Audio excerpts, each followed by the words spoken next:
उत्तराखंड में बंगाली समाज के लोगों को जारी होने वाले जाति प्रमाण पत्र में उनके संबोधन के लिए पूर्वी पाकिस्तानी व बांग्लादेशी शब्द लिखे जाते थे। इसे लेकर बांगो भाषी महासभा, बंगाली एकता मंच व कई अन्य संगठनों द्वारा इसका विरोध किया जा रहा था। इसके परिणाम स्वरूप भाजपा सरकार ने प्रमाण पत्रों से इन शब्दों को हटाने के निर्देश दिए हैं। इस मौके पर बांगो भाषी महासभा व बंगाली एकता मंच के कार्यकर्ताओं ने प्रेस कॉन्फ्रेंस की। समाज सेवी संजय आइस ने कहा कि अभी भी बांग्ला भाषी समाज के अंदर यह डर है कि कहीं दोबारा से उनके समाज को ठगा ना जाए। अगर 3 दिन के अंदर सरकार जियो नहीं लगाती है तो हम उग्र आंदोलन कर भाजपा सरकार का विरोध करेंगे। उन्होंने कहा कि भाजपा सरकार के द्वारा पहले भी यह कहा गया था कि बंगाली समाज के लिए जारी होने वाले जाति प्रमाण पत्र में से पूर्वी पाकिस्तानी व बांग्लादेशी शब्दों को हटा दिया गया है, लेकिन इसके कुछ दिनों बाद ही दोबारा से इन प्रमाण पत्रों में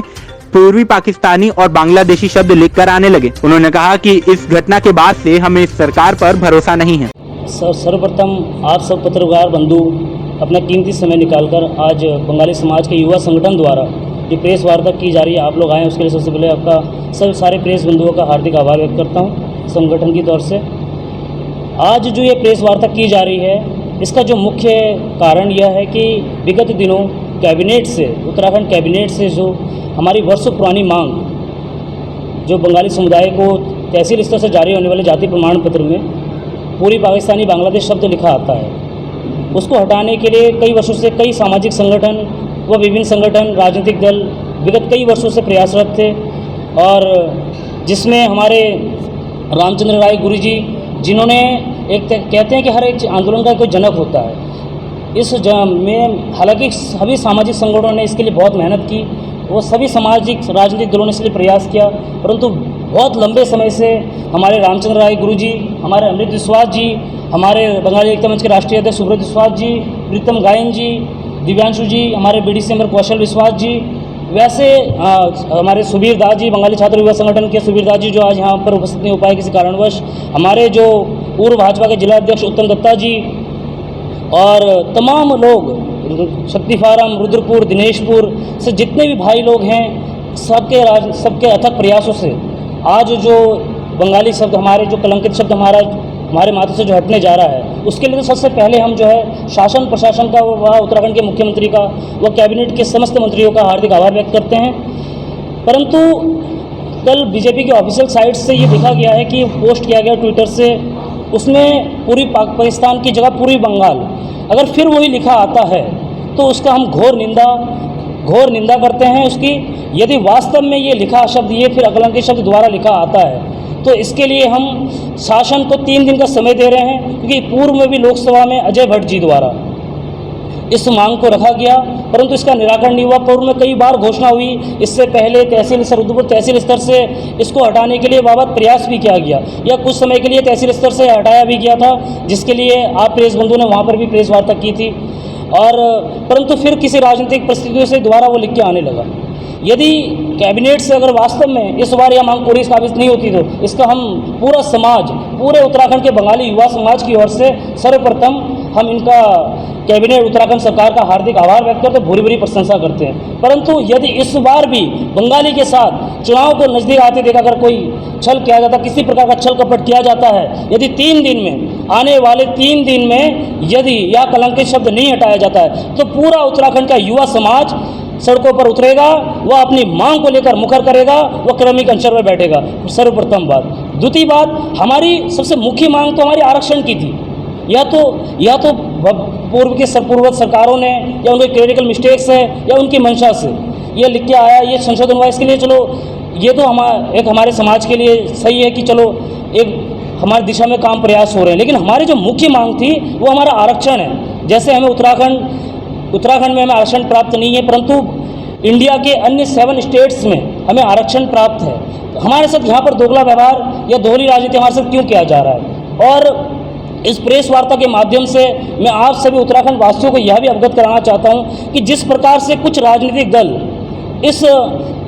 इसका राजनीतिकरण कर रहे हैं या राजनीतिक लाभ लेने का कोशिश कर रहे हैं, मैं उनको इस प्रेस वार्ता के माध्यम से अवगत कराना चाहता हूं कि यह एक सामाजिक मुद्दा है, यह एक सामाजिक विषय है। आप इसका राजनीतिकरण ना करें। हाँ, आपने इसके लिए जिस दल ने भी प्रयास किया उसके लिए हम पूरी प्रशंसा करते हैं, आभार व्यक्त करते हैं, परंतु आप ये सोच रहे हैं कि आप इसके लिए अपनी राजनीतिक रोटियां सेकेंगे या अपने राजनीतिक आका को खुश करेंगे या आप उनको प्रोजेक्ट करेंगे। अगर वास्तव में आप बंगाली हितैषी हैं मैं यहाँ तक कि मैं अपने के लिए भी बोल रहा हूँ, अगर कल हमारे बंगाली समुदाय में से रुद्रपुर, शक्तिवारम, दिनेशपुर कांग्रेस, बीजेपी, आम आदमी पार्टी या अन्य किसी भी दल से किसी भी दल के किसी प्रत्याशी को विधायक को प्रत्याशी बनाया जाता है तो हम युवा जितने भी यहाँ मौजूद हैं, हम सब अपना झंडा, अपना बैनर छोड़कर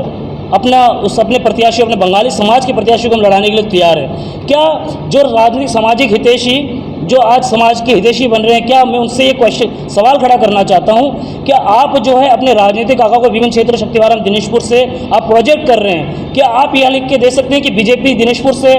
बीजेपी, कांग्रेस, आम या अन्य दल किसी को टिकट देती है विधानसभा का, क्या आप यह लिख के दे सकते हैं कि आप अपना झंडा बैनर छोड़कर अपने बंगाली समाज के प्रत्याशी को आप अपना चुनाव लड़ाने आएंगे? क्योंकि देखो ये बात यहाँ पर इसलिए कहनी जरूरी है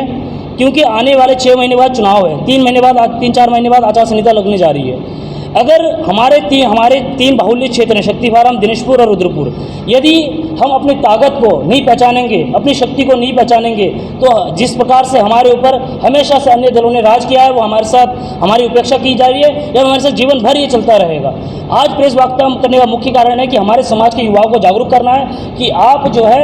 किसी भी राजनीतिक दल के झांसे में ना आए। आप जो है हमारी मांग तभी मुकर हो पाएगी जब हम यूनिटी में काम करेंगे। Unity is strength. किसी भी समाज की और शक्ति उसकी एकता है। यदि मैं तो ये कह रहा हूँ कि हमारे 3 क्षेत्रों से, हम इतने बाहुल्य क्षेत्र में, हम 3 क्षेत्रों में से 3 विधायक दे सकते हैं। जब 3 विधायक हमारे हाउस में होंगे तो हम हाउस में अपने पुरजोर तरीके से हम अपनी बात को उठा सकते हैं। और विगत दिनों लोकसभा और राज्यसभा से एक बिल भी पास हुआ है कि किसी भी स्टेट को ये शक्ति प्रदान की गई, वो अपने हिसाब से आरक्षण जारी कर सकती है। तो मैं उत्तराखंड स्टेट से भी यह मांग करता हूँ इस प्रेस वार्ता के माध्यम से कि हमें आरक्षण का लाभ हमें दिया जाए और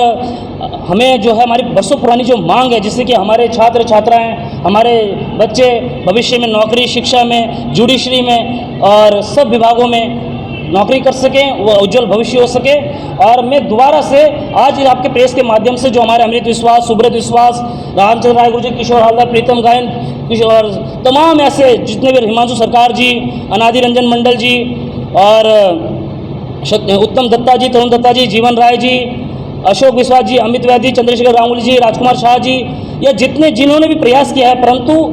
आज अगर संगठन, समस्त राजनीतिक दल अगर समाज के सामने झुकने के लिए तैयार हुआ है या हमारी मांग को सीरियसली ले रहा है, तो वो इसलिए ले रहा है कि इसमें वर्षों की तपस्या है समाज की। आज इस समाज की तपस्या है कि आज सरकार को विवश होना पड़ा है हमारी मांगों को सुनने के लिए। जिस तरीके से लगातार राजनीति यदि इस बार भी हमारे साथ छल किया जाता है तो मैं आपके प्रेस के माध्यम से ये कह रहा हूँ कि हम समस्त युवा, पूरा उत्तराखंड का युवा सड़कों पर उतरेगा और जन आक्रोश के माध्यम से सरकार की ईंट से ईंट बजा देगा। और चाहे कोई भी सरकार हो, चाहे कांग्रेस हो, चाहे बीजेपी हो, चाहे कोई भी दल हो, यदि इस बार हमारे समाज के साथ छल किया जाता है तो हम समाज के समस्त युवा, सब शिक्षित हैं, सब युवा जागरूक हैं, अब किसी राजनीतिक दल के धांसे में नहीं आने वाले।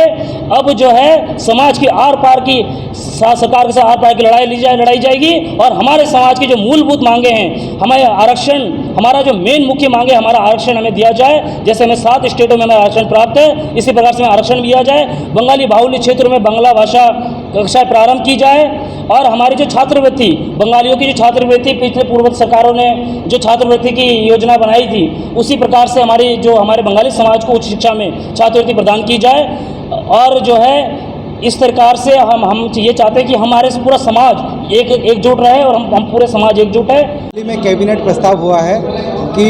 बंगाली समाज के जाति प्रमाण पत्र में पूर्वी पाकिस्तानी बांग्लादेश शब्द हटा दिए गए। इसका अभी तक जियो हमारे पास आया नहीं है। ये हमारी पहली लड़ाई है जिसमें हमें जीत हासिल हुई है, लेकिन हमारी लड़ाई अभी तक ख़त्म नहीं हुई है। हमारी जो मांग है वो बंगाली समाज की आर्थिक, सामाजिक और राजनीतिक रूप से बहुत कमज़ोर है। इस समाज के लोगों को बहुत समय से स्ट्रगल करते हुए देखा गया है। बाकी अन्य राज्यों में इसी समाज के नवशूद्रों, पौड़ एवं माझी जातियों को अनुसूचित जाति का दर्जा दिया जाता है, लेकिन हमारे उत्तराखंड एवं उत्तर प्रदेश में सिर्फ छात्रवृत्ति दी जाती है। बड़े दुर्भाग्य की बात है, एक ही देश में 2 तरीके का कानून कैसे?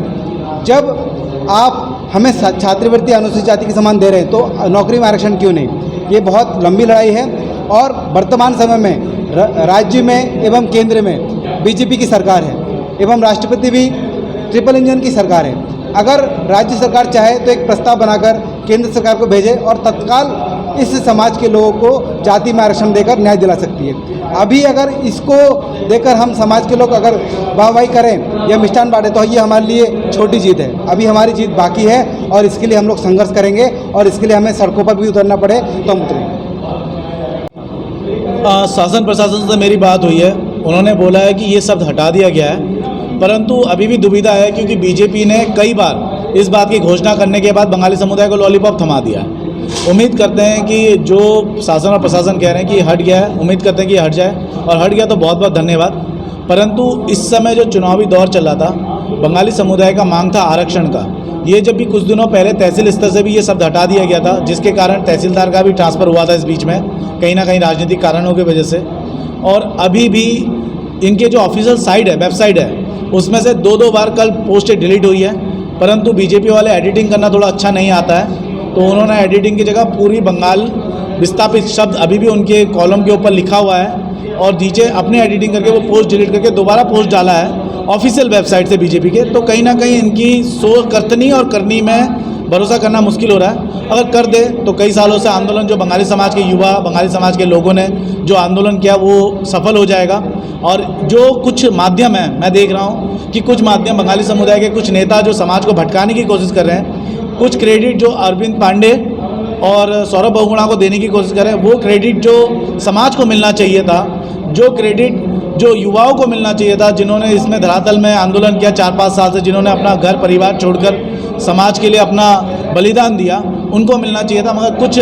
सामाजिक तौर पे जो राजनीतिक चाटुकार लोग हैं, वो अरविंद पांडे और सौरभ बहुगुणा को इसका क्रेडिट दे रहे हैं। बड़ा दुख है क्योंकि उनका कहीं ना कहीं राजनीतिक अस्तित्व बचाने के लिए और उनकी चाटुकारिता करने के लिए ये सब किया जा रहा है। कहीं आने वाले कुछ दिनों में चुनाव भी है, कहीं ऐसा तो नहीं कि आप सभी लोग समझदार हैं, पढ़े लिखे लोग हैं, अनपढ़ गवार तो कोई नहीं है। कैबिनेट की बैठक के तुरंत बाद किस तरह से जियो लागू होता है समझ में नहीं आता 3-4 दिन में, जो 1-2 हफ्ते का प्रोसेस होता है या महीने भर का प्रोसेस होता है। ये क्योंकि पहले से ही जियो लागू हो चुका था, मगर इसमें संशोधन होना था। और आपको मैं एक चीज़ बताता हूँ, गुप्त सूत्रों से पता लगा है कि इसकी जो पूर्वी बंगाल जो लिखने वाला था, ये सही में लिखा जा रहा था, जिसका ऑफिशियल घोषणा भी इनके वेबसाइट से किया गया है। जब कल देखा कि बंगाली समुदाय के युवाओं के अंदर आक्रोश है इस माध्यम को लेके, तो इन्होंने जियो को बदलने की कोशिश की। और हमने यहाँ तक भी सुना था, यहाँ तक भी हमें पता लगा कि अरविंद पांडे जी कल दिनेशपुर के अंदर इस जियो को लेके आने वाले थे। तो क्या कारण हुआ जो जियो लेके नहीं आए वो, ये भी एक सवाल बनता है। कहीं ना कहीं दोहरी राजनीति है। कल का बोल रहे हैं कि कल जियो आ जाएगा, उम्मीद करते हैं कि कल जियो आ जाए और फॉर्मेट आ जाए। और दूसरी चीज़ जो एक बेवकूफ़ बनाने का बड़ा कारण काम कर रही है बीजेपी सरकार, कह रही है उत्तर प्रदेश में पूर्वी पाकिस्तानी बांग्लादेशी लिखा नहीं आता है। तो इन लोगों को अवगत नहीं है कि बीजेपी के नेताओं को, जो बंगाली समुदाय के कुछ नेता हैं जो किसी राजनीतिक दल के और सिटी क्लब जैसे हॉल में इस कार्यक्रम का आयोजन किया, जिसके लिए मेरे पास शब्द बहुत ही कम है। हम सभी बंगाली समाज के युवाओं को बहुत बहुत धन्यवाद देते हैं, जिन्होंने देखा कि हम लोगों ने वास्तव में संघर्ष किया। ना हम लोगों ने ठंडा देखा, ना हम लोगों ने गर्मी देखी, ना बरसात देखी। और आप लोगों ने देखा किस प्रकार से हम लोगों ने आप लोगों के सहयोग से हर घर जाके हमने जन अभियान हम लोगों ने शुरू की। शायद उसी का परिणाम है, सरकार को आज झुकनी पड़ी और सरकार हमारी मांग को मानने के लिए बाध्य हुए। आप लोगों ने इतना बड़ा प्रेम, इतना बड़ा प्यार, इतना बड़ा स्नेह दिया, इसके लिए आप लोगों का बहुत बहुत